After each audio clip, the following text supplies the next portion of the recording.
ദൈവനാമത്തിന് മഹത്വം. ഒരു വിശ്വാസി ദൈവഭക്തനായി ജീവിക്കുമ്പോൾ അവൻ ദൈവകൃപയിലായിരിക്കുന്നു എന്നുള്ളതിൻ്റെ ഉറപ്പാണ് അവനിൽ വിട്ടുമാറാത്ത സന്തോഷം ഉണ്ടായിരിക്കുക എന്നുള്ളത്. പ്രശ്നങ്ങളും പ്രതിസന്ധികളും എല്ലാം അവന് ധാരാളം ഉണ്ടാകും. എന്നാൽ ഈ സങ്കടങ്ങളും പ്രശ്നങ്ങളും ഒന്നും അവൻ്റെ സന്തോഷത്തെ കെടുത്തിക്കളയാൻ പ്രാപ്തമാകുകയില്ല. കാരണം അവൻ ബലമുള്ളവനായിരിക്കണം. യഹോവയിലെ സന്തോഷമല്ലോ നിങ്ങളുടെ ബലം എന്നാണ് വചനം. നെഹമ്യാവിൻ്റെ പുസ്തകത്തിൽ നമ്മൾ വായിക്കുന്നത്, ഇസ്രായേൽ ജനമെല്ലാം ഒരുമിച്ച് കൂടി വലിയൊരു യോഗമായി കൂടിയപ്പോൾ ന്യായപ്രമാണ പുസ്തകം എടുത്തു വായിച്ചു. ന്യായപ്രമാണ പുസ്തകം വായിച്ചു കേട്ടപ്പോൾ ഓരോരുത്തരും താന്താങ്ങളുടെ പാപങ്ങളും താന്താങ്ങളുടെ തെറ്റുകളും എല്ലാം അറിഞ്ഞതുകൊണ്ട് കരഞ്ഞുപോയി. അപ്പോൾ അവരോട് പറയുന്ന വാക്കാണ് നെഹമ്യാവിന്റെ പുസ്തകം 9-ാം അധ്യായത്തിന്റെ 10-ാം വാക്യത്തിൽ എഴുതിയിരിക്കുന്നത്. അനന്തരം അവൻ അവരോട്, നിങ്ങൾ ചെന്ന് മൃഷ്ടാന്ന ഭോജനവും മധുരപാനീയവും കഴിച്ച് തങ്ങൾക്കായി വട്ടം കൂട്ടിയിട്ടില്ലാത്തവർക്ക് പകർച്ച കൊടുത്തയപ്പീൻ. ഈ ദിവസം നമ്മുടെ കർത്താവിന് വിശുദ്ധമാകുന്നു. നിങ്ങൾ ദുഃഖിക്കരുത്. യഹോവയെങ്കിലും സന്തോഷം നിങ്ങളുടെ ബലമാകുന്നുവല്ലോ എന്ന് പറഞ്ഞു. ദൈവത്തിന്റെ സന്നിധിയിൽ സന്തോഷിക്കണം സന്തോഷിക്കണം എന്ന് കർത്താവ് പലപ്പോഴും പറഞ്ഞിട്ടുണ്ട്. ദൈവത്തിന്റെ ജനം ദൈവസന്നിധിയിൽ വന്ന് സന്തോഷിക്കണം.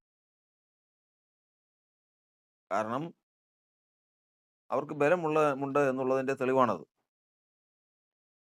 ദൈവത്തിലെ സന്തോഷമാണ് അവരുടെ ബലം. ഈ ബലമുള്ളവൻ സന്തോഷിക്കും. അവനൊരിക്കലും രക്ഷയുടെ സന്തോഷം വിട്ടിട്ട് ഒരു ജീവിതം അവനില്ല എന്നുള്ളതാണ് നാം അതിൽ നിന്ന് മനസ്സിലാക്കുന്നത്. എന്നാൽ ഈ സന്തോഷം എന്തുകൊണ്ടാണ് കെടാത്തത്? എങ്ങനെയാണ് ഈ സന്തോഷം ഉണ്ടാകുന്നത്? ഈ കാര്യങ്ങളാണ് നമ്മൾ ദൈവത്തിൻ്റെ വചനപ്രകാരം ചിന്തിച്ചുകൊണ്ടിരിക്കുന്നത്. കഴിഞ്ഞ ഭാഗത്ത് നമ്മൾ ചിന്തിപ്പാൻ ഇടയായി തീർന്നു. ശത്രുക്കളും ജാതികളുമായിരിക്കുന്ന ലോക മനുഷ്യൻ വിശ്വാസികളെ നോക്കുമ്പോൾ ശ്രദ്ധിക്കുന്ന രണ്ട് കാര്യങ്ങളാണ് അവരുടെ പാട്ടും അവരുടെ സന്തോഷവും. അതെപ്പോഴും അവർ ശ്രദ്ധിച്ചുകൊണ്ടിരിക്കും. ഇത് എങ്ങനെ ഇവർക്ക് സാധിക്കുന്നു എന്നുള്ള ചോദ്യത്തിന് അതിനും കഴിഞ്ഞ പ്രാവശ്യം മറുപടി നമുക്ക് ചിന്തിപ്പാൻ ഇടയായി തീർന്നു. സൗന്ദര്യത്തിന്റെ പൂർണ്ണതയായ സ്വർഗീയ സിയോൻ, ഉത്സവങ്ങളുടെ നഗരമായ സ്വർഗീയ സിയോൻ, ദൈവം വസിക്കുന്ന പർവ്വതം, ആ സ്വർഗീയമായിട്ടുള്ള പട്ടണമാണ്, ആ സിയോൻ പർവ്വതമാണ് ദൈവഭക്തന്റെ പാട്ടിനും അവന്റെ സന്തോഷത്തിനും ആധാരം.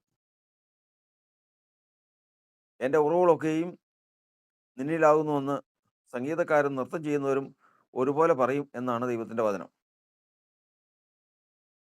അത് കൃത്രിമമായിട്ടുണ്ടാകുന്നതല്ല, പുറമേ ഉള്ളതുമല്ല. പിന്നെയോ അത് അകമേ നിന്ന് വരുന്നതാണ്. ഇന്ന് നമ്മൾ ചിന്തിക്കുന്ന ചിന്ത ഈ സന്തോഷം എവിടെ നിന്ന് വരുന്നു എന്നുള്ളതാണ്. അതിന് 97-ാം സങ്കീർത്തനം 11-ാം വാക്യത്തിൽ എഴുതിയിരിക്കുന്നത്, പരമാർത്ഥ ഹൃദയമുള്ളവർക്ക് സന്തോഷം ഉദിക്കും. ഹൃദയ പരമാർത്ഥത സന്തോഷത്തെ ഉദിപ്പിക്കാനിടയായിത്തീരും. എവിടെ നിന്ന് ഉദിക്കും? എങ്ങനെ ഉദിക്കും? ദൈവത്തിന്റെ വചനത്തിൽ നമ്മൾ പഠിക്കുന്നത്, മനുഷ്യൻ പാപത്തിന് മുൻപേ, ആദാമും ഹവ്വയും പാപത്തിൽ വീഴുന്നതിന് മുമ്പേ ദൈവം അവരെ സ്വർഗത്തിൽ നിന്ന് വന്നാൽ ഏദൻ തോട്ടത്തിൽ ദൈവം പ്രത്യക്ഷമായാൽ അവരോട് വ്യക്തമായിട്ടും അഭിമുഖമായിട്ടുമാണ് സംസാരിച്ചുകൊണ്ടിരുന്നത്. എന്നാൽ പാപത്തോടു കൂടി ആ മനുഷ്യരിൽ ഒരു വ്യക്തിത്വം ഉളവായി വന്നു. ഈ വ്യക്തിത്വത്തിന്റെ വ്യത്യാസം പറഞ്ഞാൽ, ആദമേ നീ എവിടെയെന്ന് കർത്താവ് ചോദിച്ചപ്പോൾ ഞങ്ങൾ നിന്റെ ശബ്ദം കേട്ടു, ഞങ്ങൾ നഗ്നരാകയാൽ ഞങ്ങൾ ഒളിച്ചു എന്ന് അവർ പറഞ്ഞു. അപ്പോൾ കർത്താവ് ചോദിച്ചു, നീ നഗ്നനെന്ന് നിന്നോട് ആര് പറഞ്ഞു? തിന്നരുതെന്ന് കൽപ്പിച്ച വൃക്ഷത്തിന്റെ ഫലം നീ തിന്നുവോ? അപ്പോൾ കർത്താവിന് കാര്യം മനസ്സിലായി. തിന്നരുതെന്ന് കൽപ്പിച്ചിട്ടുള്ള വൃക്ഷത്തിന്റെ ഫലം നീ തിന്നോ? നീ നഗ്നനെന്ന് നിന്നോട് ആര് പറഞ്ഞു? ഇന്നലെ വരെ നീ നഗ്നനല്ല, ഇന്നും ഇന്ന് നീ പറയുന്ന നഗ്നനാണെന്ന്. ശരീരമായിട്ട് എന്ത് വ്യത്യാസം നിനക്കുണ്ടായിട്ടുണ്ട്? വസ്ത്രം എടുത്തിട്ടില്ല, ഇന്നലെ വസ്ത്രം ഇല്ലായിരുന്നു, ഇന്നും വസ്ത്രം ഇല്ലായെങ്കിലോ?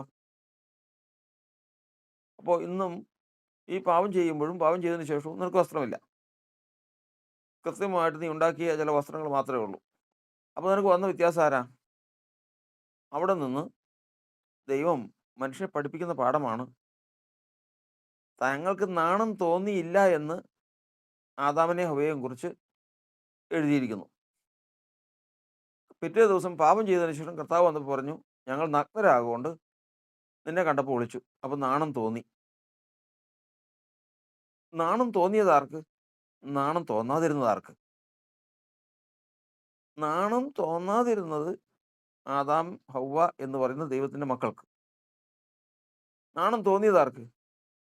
അപ്പൊ നാണം തോന്നാതിരുന്ന സമയത്ത് ഇല്ലാതിരുന്ന ഒരാള് നാണം തോന്നി എന്ന് പറഞ്ഞപ്പോൾ അവിടെ വന്നിട്ടുണ്ടെന്ന് അർത്ഥം. അതാരാണ്? അതാരാണ് വന്നതെന്നുള്ളത്? ഈ വന്നയാളുടെ പേരാണ് ദുർമനസാക്ഷി. അതിനു മുമ്പോ പരമാർത്ഥ ഹൃദയം, നിർമ്മല മനസാക്ഷി. അപ്പോൾ ദുർമനസാക്ഷിയാണ് വന്നത്. മുൻപുണ്ടായിരുന്നത് നിർമ്മല മനസാക്ഷി, പരമാർത്ഥ ഹൃദയം. അപ്പോൾ പുതിയതായിട്ട് വന്ന ആളാണ് പറഞ്ഞത്, ഞങ്ങൾ നഗ്നരാണോ, ഞങ്ങൾ നഗ്നരാകൊണ്ട് ഒളിച്ചു എന്ന് പറഞ്ഞിരിക്കുന്നത്. അപ്പോൾ ഈ വ്യക്തി, ഈ മനസാക്ഷി എന്തുകൊണ്ടാണ് വന്നത്? ഈ മനസാക്ഷി വന്നതിന് പ്രത്യേക കാര്യങ്ങളൊന്നുമില്ല, പാപം ചെയ്തുകൊണ്ട് തന്നെ. അപ്പോൾ പാപത്താൽ മനുഷ്യന്റെ ഉള്ളിൽ വരുന്ന ഒരു വ്യക്തിത്വം തന്നെയാണ് ദുർമനസാക്ഷി. ഈ ദുർമനസാക്ഷി ഉണ്ടെങ്കിൽ ഒരു മനുഷ്യന്റെ പ്രത്യേകത എന്താണ്? അതായത് ഒരു അന്ധനായ ഒരുവൻ അദ്ദേഹത്തെ കൈപിടിച്ച് നടത്തിക്കൊണ്ട് പോകുന്ന കണ്ണുള്ള ഒരുവൻ, ഇവനിങ്ങനെ ഈ അന്ധനായവനെയും കൊണ്ട് നടക്കുക. ഇവന്റെ സ്വഭാവം, ഈ നടത്തിക്കൊണ്ട് പോകുന്ന കണ്ണുള്ളവൻ സകല ദുഷ്പ്രവൃത്തിയും തികഞ്ഞവൻ, ദുഷ്ടനാണ്. ഈ അന്ധനെയും കൊണ്ട് നടന്ന് ജീവിക്കുക എന്നുള്ളത് മാത്രമാണ് ഇവന്റെ പ്രവൃത്തി. ഇവന് അന്ധനൊന്നും പറയാൻ നിവൃത്തിയില്ല. കാരണം മിണ്ടിക്കഴിഞ്ഞാൽ അവൻ ഇട്ടിട്ട് പോകും, ഇല്ലെങ്കിൽ അവൻ ഉപദ്രവിക്കും, ആരും ചോദിക്കാനില്ല. അതുകൊണ്ട് ഇവൻ ചെയ്യുന്നത് മുഴുവൻ സഹിച്ച് ഈ അന്ധൻ അവൻ കൈക്ക് പിടിച്ചിങ്ങനെ നടക്കുകയാണ്. ഇവന് ദാഹിക്കുന്നു എന്ന് പറയുമ്പോൾ അവന് ഒരുപക്ഷെ മേടിച്ചു കൊടുക്കാൻ തോന്നുന്നത് മദ്യമായിരിക്കാം, സോഡയായിരിക്കാം, ഇല്ലെങ്കിൽ വെറും വെള്ളമായിരിക്കാം, അഴുക്ക് വെള്ളമായിരിക്കാം. എന്തായിരുന്നാലും അത് കുടിച്ചേ പറ്റൂ. കാരണം അവൻ അന്ധനാണ്, അവന് മുമ്പോട്ട് പോകാൻ നിവൃത്തിയില്ലാത്തവനാണ്, അവന് ലോകത്തെ കാണാൻ സാധിക്കുന്നില്ല, അവന് സ്വന്തമായിട്ടൊന്നും ഇഷ്ടം ചെയ്യാൻ സാധിക്കുന്നില്ല. ഒരുപാട് ഇഷ്ടങ്ങളെല്ലാം ഉണ്ട്, പക്ഷെ അതൊന്നും ചെയ്യാൻ നിവൃത്തിയില്ല. അവനെ നിയന്ത്രിക്കുന്നത് ഈ ദുഷ്ടനാണ്. ആരെങ്കിലും അന്ധനോട് സംസാരിക്കാൻ വന്നാൽ ആ സംസാരിക്കാതിരിക്കാൻ ഈ ദുഷ്ടൻ കയറി തടുക്കും. എന്തെങ്കിലും ഉണ്ടെങ്കിൽ എന്നോട് പറഞ്ഞാൽ മതി, അങ്ങനെ തടുക്കും. അപ്പോൾ അപ്പോഴും അന്ധനുമായിട്ട് ലോകത്തുമായിട്ട് യാതൊരു ബന്ധവുമില്ലാതെ. ഇതുപോലെയാണ് ഒരു മനുഷ്യൻ്റെ, പാപിയായ മനുഷ്യൻ്റെ പ്രാണനെ ഈ ദുർമനസാക്ഷി കൊണ്ടു നടക്കുന്നത്. ഈ ദുർമനസാക്ഷി എന്ന് പറയുന്നത് സാത്താൻ്റെ സന്തതിയാണ്. ഈ ദുർമനസാക്ഷി ഉദ്ദേശിച്ചിട്ടാണ് വചനം പറഞ്ഞിരിക്കുന്നത്, സർപ്പസന്തതി എന്ന് പറഞ്ഞിരിക്കുന്നതാണ്. പിശാചിൻ്റെ മകൻ എന്ന് പറഞ്ഞിരിക്കുന്നത്, മനുഷ്യനിലുള്ള പിശാചിൻ്റെ പുത്രത്വം എന്ന് പറയുന്നതാണ് ഈ ദുർമനസാക്ഷി. ഈ കാരണത്താൽ തന്നെ പാപത്തിന് ശേഷം വന്ന ഈ വ്യക്തിയോട്, ഏത് നീ നഗ്നനെന്ന് നിന്നോട് ആര് പറഞ്ഞു എന്നുള്ള ചോദ്യത്തോട് കൂടി തീർന്നു. പിന്നെ ദൈവം അവനോട് സംസാരിച്ചിട്ടില്ല. പിന്നെ ദൈവം സംസാരിക്കാനുള്ള വഴി എന്ന് പറയുന്നത് നമ്മൾ പഠിക്കുന്നത് അന്ന് മുതൽ തുടങ്ങിയതാണ്. സ്വപ്നം, ദർശനം, വെളിപ്പാട് മുതലായിട്ടുള്ള കാര്യങ്ങൾ ആ, അവൻ ദൈവം ഇവനോട് മനുഷ്യനോട് സംസാരിക്കുന്നതിൽ തിരഞ്ഞെടുത്ത കാര്യങ്ങളാണ്. സ്വപ്നത്തിൽ സംസാരിക്കും, ദർശനത്തിൽ സംസാരിക്കും, വെളിപ്പാടിനാൽ സംസാരിക്കും, ദൈവത്തിന്റെ വചനത്തിൽ കൂടി ഇടപെടും. വചനത്തിന്റെയും വെളിപ്പാടിൽ കൂടിയാണ്. ഈ ഇത് ഇടപെടുമ്പോൾ സംഭവിക്കുന്ന കാര്യങ്ങൾ എന്താണ്? ദൈവത്തിന്റെ വചനം പറയുന്നത്, ഈ പുറമേയുള്ള മനുഷ്യൻ, ഞാൻ നഗ്നനെന്ന് പറഞ്ഞവൻ, ഈ ദുഷ്ടൻ, ഇവൻ ഉറങ്ങാൻ നോക്കിയിരിക്കും, ഇവൻ വിശ്രമിക്കാൻ നോക്കിയിരിക്കും. ഇവൻ വിശ്രമിക്കുമ്പോൾ, യോബിന്റെ പുസ്തകത്തിൽ എഴുതിയിരിക്കുന്നത് പോലെ, ഗാഠനിദ്ര മനുഷ്യർക്കുണ്ടാകുമ്പോൾ ദൈവം അടുത്ത് വരും. ഈ ഉറങ്ങിക്കിടക്കുന്ന, നമ്മളീ പറയുന്ന അന്ധനായ ഈ അന്ധനെ, ഈ പ്രാണനെ, പാപിയായ മനുഷ്യന്റെ ആത്മാവിനെ തൊട്ടുണർത്തും. തൊട്ടുണർത്തിയതിന് ശേഷം പറയും, ഇന്ന് പകല് കഴിഞ്ഞ പകൽക്കാലം എന്തെല്ലാം ദ്രോഹമാണ് എന്നോട് ചെയ്തതെന്നറിയാമോ? ഏതെല്ലാം പാപമാണ് ചെയ്തതെന്നറിയാമോ? മുതലായിട്ടുള്ള കാര്യങ്ങൾ എല്ലാം അത് അവനോട് പറയും. ഇത് അറിഞ്ഞതിന് ശേഷം അവൻ്റെ നിസ്സഹായത എഴുന്നേറ്റ് ദൈവത്തിൻ്റെ സന്നിധിയിൽ പറഞ്ഞ് അത് സമ്മതിച്ചു കഴിഞ്ഞാൽ, അതിന് വിടുതൽ തരണമെന്ന് പറഞ്ഞു കഴിഞ്ഞാൽ, ദൈവം അത് ക്ഷമിച്ച് അവന് പുതിയ ഒരു അനുഭവത്തിലേക്ക് അവനെ നടത്തും. അങ്ങനെയാണ് പാപത്തിന് ശേഷം മനുഷ്യരോട് ദൈവം ഇടപെടുന്നത്. ഇങ്ങനെ ഇവനെ കൂടാതെ, ദുഷ്ടനെ കൂടാതെ, ദൈവം മനുഷ്യനോട് സംസാരിക്കുന്ന ദർശനങ്ങൾ, സ്വപ്നങ്ങൾ, വചനത്താലുള്ള വെളിപ്പാടുകൾ മുതലായിട്ടുള്ള കാര്യങ്ങളാൽ ദൈവം തൻ്റെ ജനത്തെ നടത്തിക്കൊണ്ട് പോവുകയാണ്. ഈ പുറമെയുള്ള മനുഷ്യനെ ഒന്ന് നീക്കിക്കളയും. ഈ ദുർമനസാക്ഷിയെ, ഈ ദുഷ്ട മനുഷ്യനെ ഒന്ന് നീക്കിക്കളയണമെന്ന് ദൈവത്തിന് ആഗ്രഹമുണ്ട്. പക്ഷേ രക്തം ചൊരിഞ്ഞിട്ടില്ലാതെ ഇതിൽ നിന്ന് വിമോചനമില്ല. രക്തം ചൊരിഞ്ഞ് മനുഷ്യൻ ചെയ്ത പാപങ്ങൾക്ക് പ്രായശ്ചിത്തം വരുത്താതെ ഇവൻ വിട്ടുപോകില്ല. അങ്ങനെ വരുമ്പോഴത്തേക്കും യഥാർത്ഥത്തിൽ മനുഷ്യന്റെ ആത്മാവ്, അല്ലെങ്കിൽ ദേഹി എന്ന് പറയുന്ന അന്തരാത്മാവ് അടിമത്തത്തിലാണ്, ബന്ധിക്കപ്പെട്ട് കിടക്കുകയാണ്. ഇതിങ്ങനെ കിടക്കുന്ന കാലത്തോളം ഒരിക്കലും പൂർണ്ണ സന്തോഷം മനുഷ്യനുണ്ടാവില്ല. കാരണം അത് ബന്ധനത്തിലാണ്. ഇങ്ങനെ ആയിരിക്കുന്ന ഒരു സമയത്താണ് കാലാവസാനത്തേക്കാൾ കർത്താവ് ലോകത്തിലേക്ക് വരുന്നതും മാനവരാശിയുടെ പാപങ്ങളുടെ പരിഹാരത്തിനായിട്ട് യാഗം നടക്കുന്നതും കാൽവരിയിലെ യാഗത്താൽ പാപത്തിന് പരിഹാരം വരുന്നതും എല്ലാം കഴിഞ്ഞതിന് ശേഷം കർത്താവ് ചെയ്യുന്ന പ്രവൃത്തിയാണ് ഇവിടെ നമ്മൾ എബ്രായ ലേഖനത്തിൽ അയക്കുന്നത്. ഇവനെ നീക്കിക്കളയണം. ആരെ? ഈ ദുഷ്ടനെ കളഞ്ഞതിന് ശേഷം ഇവരുടെ അന്തരാത്മാവില്, അതായത് ഹൃദയത്തിൽ ഒരു പരമാർത്ഥ ഹൃദയം കൊടുത്ത് മനുഷ്യനുമായിട്ട് നേരിട്ട് സംസാരിക്കുന്ന ഒരവസ്ഥ വരണം. ഇതിനെക്കുറിച്ചാണ് എബ്രായ ലേഖനം 10-ാം അധ്യായത്തിന്റെ 19 മുതലുള്ള വാക്യങ്ങൾ. അതുകൊണ്ട് സഹോദരന്മാരെ, യേശു തൻ്റെ ദേഹമെന്ന തിരശ്ശീലയിൽ കൂടി നമുക്ക് പ്രതിഷ്ഠിച്ച ജീവനുള്ള പുതുവഴിയായി തൻ്റെ രക്തത്താൽ വിശുദ്ധ മന്ദിരത്തിലേക്കുള്ള പ്രവേശനത്തിന് ധൈര്യവും ദൈവാലയത്തിന്മേൽ ഒരു മഹാപുരോഹിതനും നമുക്കുള്ളത് കൊണ്ട് നാം ദുർമനസാക്ഷി നീങ്ങുമാർ ഹൃദയങ്ങളിൽ തളിക്കപ്പെട്ടവരും ശുദ്ധവെള്ളത്താൽ ശരീരം കഴുകപ്പെട്ടവരുമായി വിശ്വാസത്തിന്റെ പൂർണ്ണ നിശ്ചയം പൂണ്ട് പരമാർത്ഥതയോടെ അടുത്ത് ചെല്ലുക. അപ്പോൾ നമുക്ക് പുതിയ ഒരു വഴി കർത്താവ് തുറന്നു തന്നിരിക്കുകയാണ്. പഴയ നിയമത്തിലുള്ളവരുടേത് പോലെയല്ല. പിന്നെയോ, കർത്താവിനെ ഏറ്റുപറഞ്ഞ് കർത്താവിൻ്റെ നാമത്തെ സ്വീകരിച്ച് കർത്താവിൻ്റെ നാമത്തെ അനുസരിച്ച് കഴിയുമ്പോൾ കർത്താവ് തൻ്റെ രക്തം നമ്മുടെ ഹൃദയങ്ങളിൽ തളിക്കും. ആ നിഷ്കളങ്ക രക്തം ഹൃദയത്തിൽ തളിച്ചു കഴിയുമ്പോഴേക്കും ഈ ദുർമനസാക്ഷി നീങ്ങി. അതായത് ഇപ്പം നമ്മൾ വായിച്ചല്ലോ, ദുർമനസാക്ഷി നീങ്ങുമാർ ഹൃദയങ്ങൾ തളിക്കപ്പെട്ടവരും. ഈ രക്തം തളിച്ചതോടുകൂടി പിന്നെ ഈ ദുഷ്ടന് ഇതിൽ സ്ഥാനമില്ല. ദുർമനസാക്ഷി നീങ്ങുമാർ ഹൃദയങ്ങൾ തളിക്കപ്പെട്ടവരും ശുദ്ധവെള്ളത്താൽ ശരീരം കഴുകപ്പെട്ടവരുമായി പരമാർത്ഥ ഹൃദയത്തോടെ അടുത്ത് ചെല്ലുക. പരമാർത്ഥ ഹൃദയം. അപ്പോൾ ഇപ്പോൾ എന്ത് സംഭവിച്ചെന്നറിയാമോ?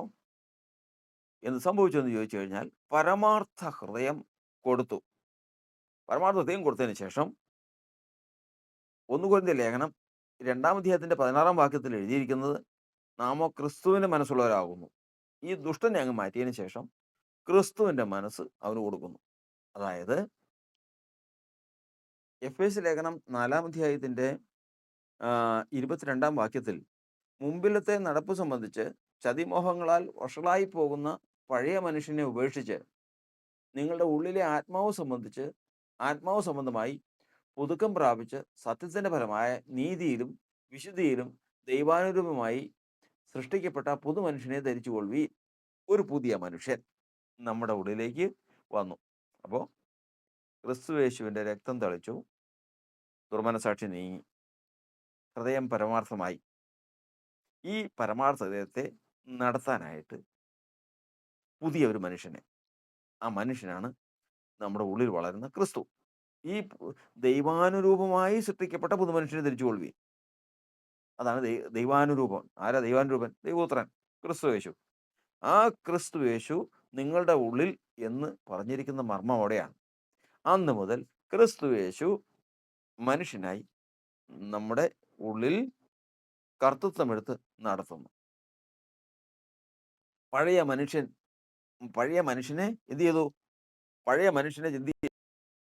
കൊലോസ്യ ലേഖനം 2-ാം അധ്യായത്തിന്റെ 3-ാം അധ്യായത്തിന്റെ 9-ാം വാക്യത്തിൽ അന്യോന്യം ഭോഷ്ക് പറയരുത്, നിങ്ങൾ പഴയ മനുഷ്യനെ അവന്റെ പ്രവൃത്തികളിലൂടെ ഉരിഞ്ഞു കളഞ്ഞു, തന്നെ സൃഷ്ടിച്ചവന്റെ പ്രതിമ പ്രകാരം പരിജ്ഞാനത്തിനായി പുതുക്കം പ്രാപിക്കുന്ന പുതിയ മനുഷ്യനെ ധരിച്ചിരിക്കുന്നുവല്ലോ. അപ്പൊ പഴയ മനുഷ്യനെ ഉരിഞ്ഞു കളഞ്ഞു. ഈ ദുർമനസാക്ഷിയെ ഉരിഞ്ഞു കളഞ്ഞു. ഹൃദയം പരമാർത്ഥമായി. ക്രിസ്തുവിനെ ഉള്ളിൽ തന്നു. അതോടുകൂടി ഉള്ളിൽ നിന്ന് ഉദിച്ചു വന്നതാണ് പരമാർത്ഥ ഹൃദയമുള്ളവർക്ക് സന്തോഷം ഉദിക്കുമെന്ന് പറഞ്ഞിരിക്കുന്നു. എവിടെ നിന്ന് ഉദിച്ചു? മുഖത്തെ സന്തോഷം എവിടെ നിന്ന് ഉദിച്ചു? പരമാർത്ഥ ഹൃദയത്തിൽ നിന്ന്. പരമാർത്ഥ ഹൃദയം എവിടെ നിന്ന് വന്നു? പ്രാണനിൽ നിന്ന് വന്നു. ഇന്ന് ദുർമനസാക്ഷി നടത്തിക്കൊണ്ടിരുന്ന സ്ഥാനത്ത് ഇന്ന് നടത്തുന്ന ആരാ? നല്ല മനസാക്ഷി, ക്രിസ്തുവിന്റെ മനസ്സ്. ഇതാണ് ഇന്ന് നടത്തുന്നത്. ഇങ്ങനെയുള്ളവർക്ക് ഉദിക്കുന്നതാണ് സന്തോഷം. അതായത് പരമാർത്ഥ ഹൃദയമുള്ളവർക്ക് സന്തോഷം ഉദിക്കും. ഉദിക്കുന്ന സന്തോഷം.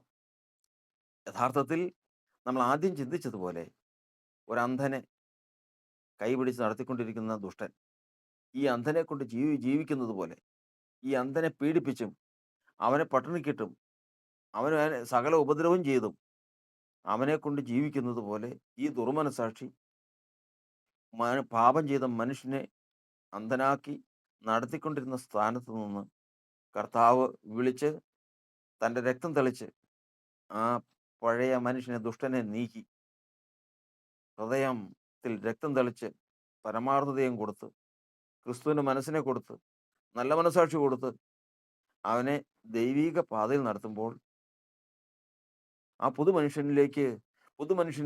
മനുഷ്യനായിട്ട് അവനെ നടത്തിക്കൊണ്ട് പോകുമ്പോൾ പരമാർത്ഥ ഹൃദയമുള്ളവർക്ക് വീണ്ടെടുക്കപ്പെട്ട പ്രാണനിൽ നിന്ന് ഉദിക്കുന്ന സന്തോഷമാണ് അവൻ്റെ മുഖത്തെ സന്തോഷം. അത് കൃത്രിമമല്ല, അത് അഭിനയിച്ചാൽ ഉണ്ടാകുന്നതല്ല, ഉദിക്കുന്നതാണ്. എവിടെ? മുഖത്ത്. എവിടെ നിന്ന്? പരമാർത്ഥ ഹൃദയത്തിൽ നിന്നും. ഉത്ഭവം വീണ്ടെടുക്കപ്പെട്ട പ്രാണനിൽ നിന്നും. പഴയ മനുഷ്യൻ അത് കഴിഞ്ഞുപോയി, അവൻ്റെ പ്രവൃത്തികളിലൂടെ ഉരിഞ്ഞു കളഞ്ഞു. ദൈവാനുരൂപമായി സൃഷ്ടിക്കപ്പെട്ട പുതുമനുഷ്യനെ ധരിച്ചു. ആ സന്തോഷമാണ് ദൈവത്തിൻ്റെ ജനത്തെ പരിപാലിക്കുന്നത്. ഉദിച്ച സന്തോഷം. ദൈവത്തിൻ്റെ വചനം പറയുന്നത്, തീർച്ചയായും നിങ്ങൾ സന്തോഷിപ്പീൻ. വിശ്വാസത്തിലിരിക്കുന്നുവോ, ക്രിസ്തു നിങ്ങളിലുണ്ടോ എന്നുള്ളത് ഉറപ്പ് പ്രാപിക്കണമെങ്കിൽ ഈ സന്തോഷം വിട്ടുമാറരുത്. ഈ പരമാർത്ഥതയും വിട്ടുമാറരുത്. ഈ സന്തോഷം ഉദിച്ചുകൊണ്ടിരിക്കും. അതിനെ കെടുത്തുവാൻ ദുഷ്ടന് സാധിക്കുകയില്ല.